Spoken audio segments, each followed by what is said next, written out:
Hello friends, तो मैं हूं आपका दोस्त, आपका होस्ट बनी फिल्म बनी से। आई होप आप सब लोग अच्छे होंगे। तो आज हम बात करेंगे कि स्पाइडरमैन नो वे होम आखिर इतनी हाइप अप मूवी क्यों हो चुकी है मार्वल फैंस के लिए।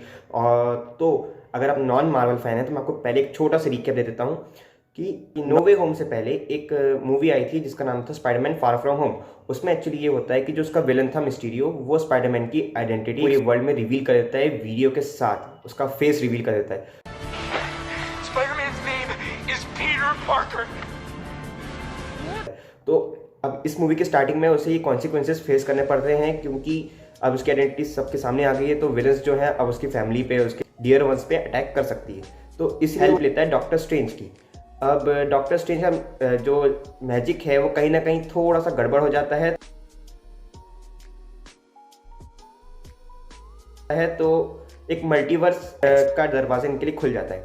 तो वो कहते हैं कि और भी बहुत सारे विलन्स जो है मल्टीवर्स के वो यहाँ आ रहे हैं। तो मैं आपको बता दूं कि इसमें एक्चुअली अगर आपको नहीं पता है तो सैम रैमी की स्पाइडरमैन ट्रिलॉजी आई थी, स्पाइडरमैन 1, 2 और 3, जिसमें स्पाइडरमैन का रोल किया था टोबी मैकवायर ने। उनकी फर्स्ट मूवी के विलन थे विलियम डेफो, जिन्हें प्ले किया था ग्रीन गॉब्लिन का रोल। वो भी आ रहे हैं जिनकी डेथ फर्स्ट पार्ट में ही हो चुकी थी, पर समहाउ वो सेकंड पार्ट में भी कहीं ना कहीं आते हैं, सेकंड और थर्ड पार्ट में। पर उनका कोई सीन से ज़्यादा कुछ रिलेशन नहीं होता कि उनको इम्पैक्ट पड़े। स्पाइडरमैन 2 में आते हैं एल्फ्रेड मोरेना के डॉक्टर ऑक्टोपस, जो कि मूवी एंड होते होते अच्छे साइड में आ जाते हैं और उनकी भी डेथ हो जाती है, ऐसा हमें दिखाया गया था। तो इन दोनों की स्टोरी वहीं पे क्लोज हो चुकी थी। और फिर थर्ड पार्ट में आते हैं सैंडमैन, जो अपने आप को रिडीम कर लेते हैं थर्ड पार्ट के लास्ट में और एक सही साइड में आ जाते हैं, राइट साइड में, और उनका स्टोरी आर्क वहाँ ख़त्म हो जाता है। पर नो वे होम में वो दोबारा से वापस आ रहे हैं, और वो भी ईवल साइड में, जो सैंडमैन है और डॉक्टर ऑक्टोपस भी। क्योंकि ये क्यों है ऐसा, ये हमें समझ में नहीं आया, ये मूवी देखने पे पता चलेगा।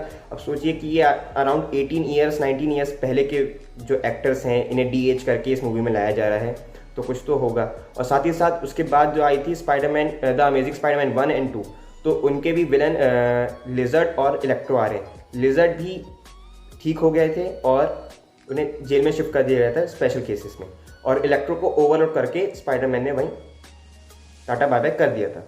पर वो भी आ रहे हैं और एक नए लुक में आ रहे हैं इलेक्ट्रो। तो ये सारी चीज़ें कैसे एक डायरेक्शन में ले जाएगी और क्या क्या होगा, ये तो हमें बाद में पता चलेगा मूवी देखने पे ही। पर ज़्यादा हाइप अप इसलिए है क्योंकि जो इनके जो मेन एक्टर थे, जो स्पाइडरमैन का रोल कर रहे थे, Andrew Garfield the amazing Spiderman के स्पाइडरमैन और स्पाइडरमैन ट्रिलॉजी के टोबी मैकवायर, ये दोनों भी आ रहे हैं। ये इसका हमें 99.9% बिलीव हो चुका है। तो ये मूवी इसलिए क्योंकि स्टोरी आर्क के साथ साथ हमें हमारे नॉस्टैल्जिया वाले स्पाइडरमैन देखने को मिलेंगे, जो कि अपने कैरेक्टर में बहुत उम्दा कलाकार थे।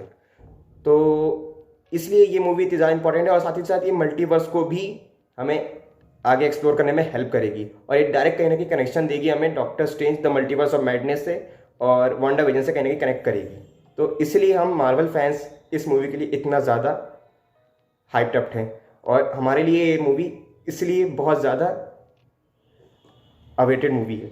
तो आई होप आप समझ गए होंगे। आपको कहीं मैंने कोई गलत इन्फॉर्मेशन दी है तो मुझे कमेंट सेक्शन में बताएं, और मुझसे पर्सनली कनेक्ट होने के लिए मुझे यहाँ फॉलो कर लें। और अगर सब्सक्राइब नहीं किया है तो प्लीज़ सब्सक्राइब करें, वीडियो को शेयर करें, लाइक करें, और वीडियो के लिए मिलते हैं। तो मैं हूँ आपका दोस्त, आपका बनी फिल्म बनी से।